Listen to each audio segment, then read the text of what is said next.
Bagaimana hukum mengikuti pesan dari orang yang sudah meninggal lewat mimpi?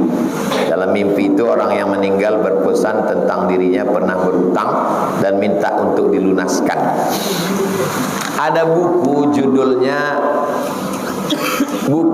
paling singkat 3 huruf, ROH, Roh. Yang menulis namanya Imam Ibnu Qayyim Al-Jauziyah. Buku ini sudah diteliti di Universitas Imam Muhammad Ibnu Saud Riyadh. Jadi disertasi doktor. Yang dapat gelar doktor gara-gara buku ini namanya Dr. Bassam. Sudah diteliti. Di dalam itu cerita, jadi buku Roh ini cerita tentang roh. Ada ulama meninggal, anaknya mimpi. Kata dia pergi ke dapur, buka, tutup, tahu tempayan dari tanah liat, tembikar, buka, di dalam itu ada emas, bayarkan hutangku pada sebulan.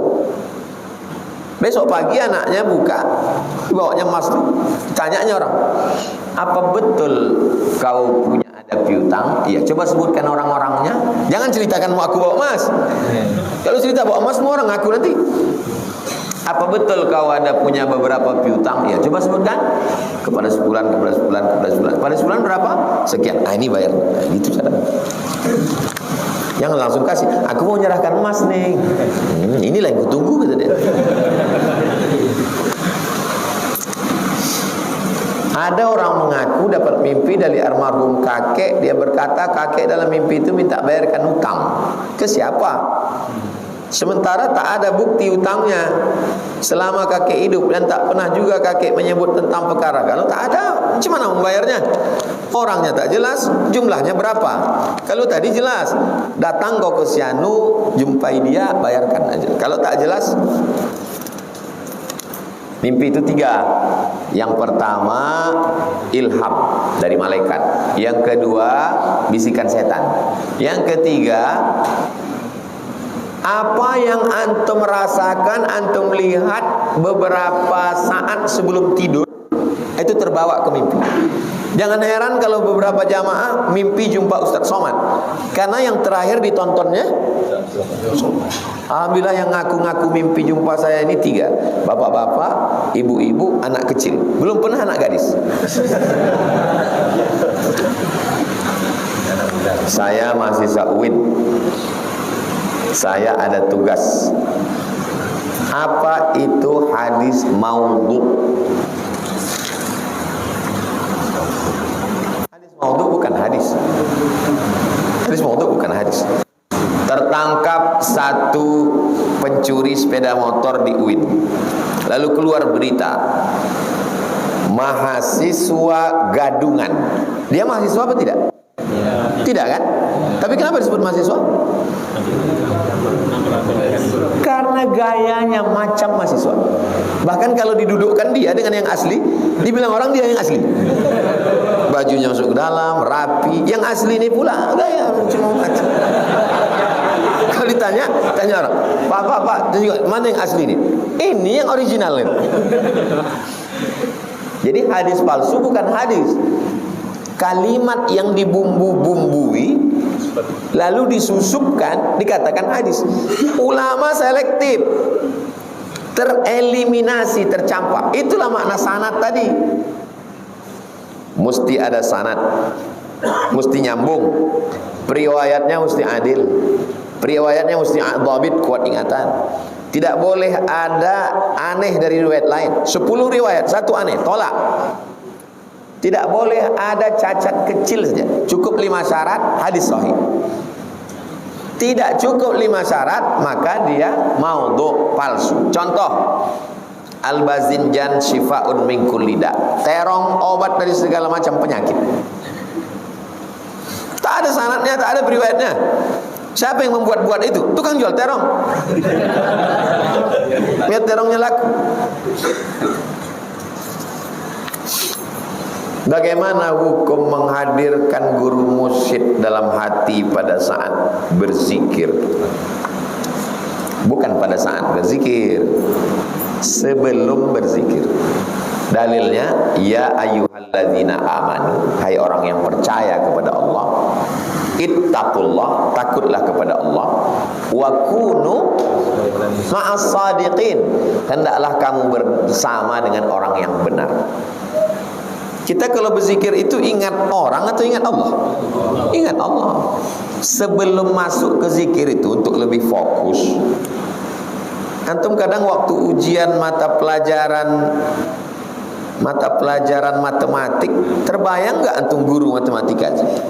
Saya sampai sekarang masih ingat saya guru matematika itu. Kenapa? Karena dia yang mengantukkan kepala saya ke dinding. Tapi saya tak dendam, ingat aja.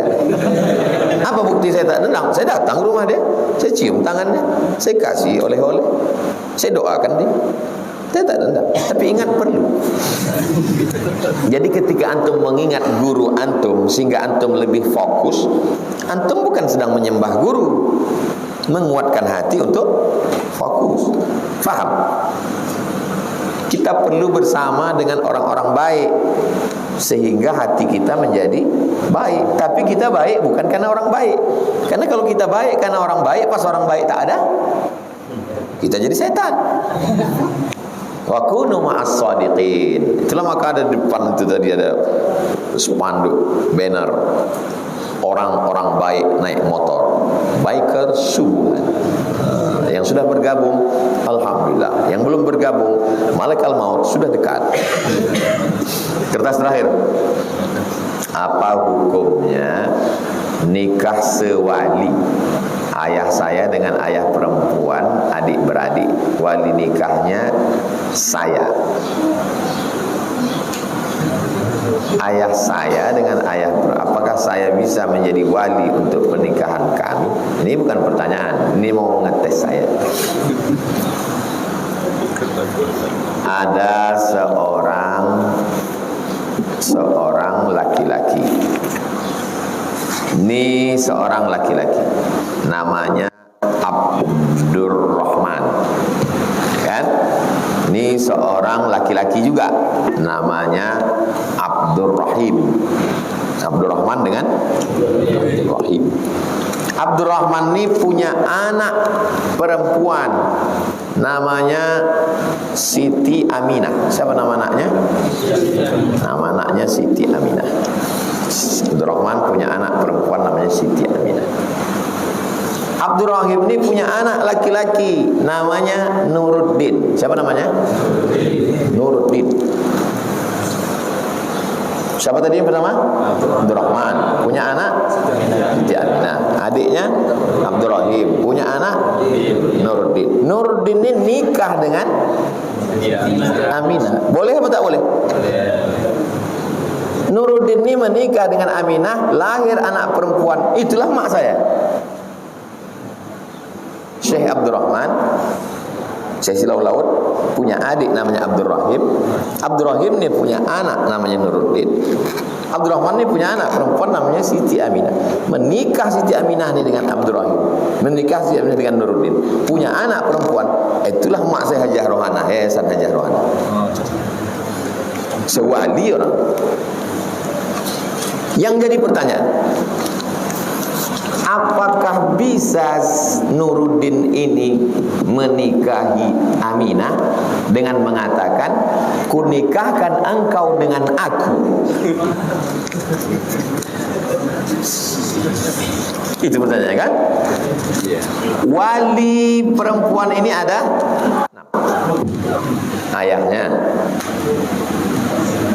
atuknya, abangnya, adiknya, abang ayahnya, adik ayahnya. Selama masih ada wali ini, maka saudara sewali ini tak bisa. Kenapa disebut ini saudara sewali? Karena ayahnya adik-beradik. Kalau emaknya dengan ayahnya adik-beradik disebut dengan sepupu.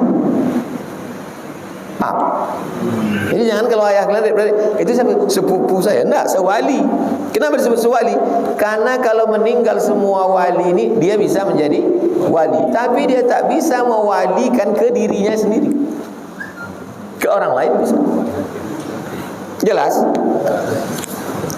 Itulah kaji kita pada subuh. Mudah-mudahan bermanfaat. Kita akan lanjutkan hari Rabu yang ke Subuh ini ada yang istimewa dari yang lain. Mana tamu gitu tadi?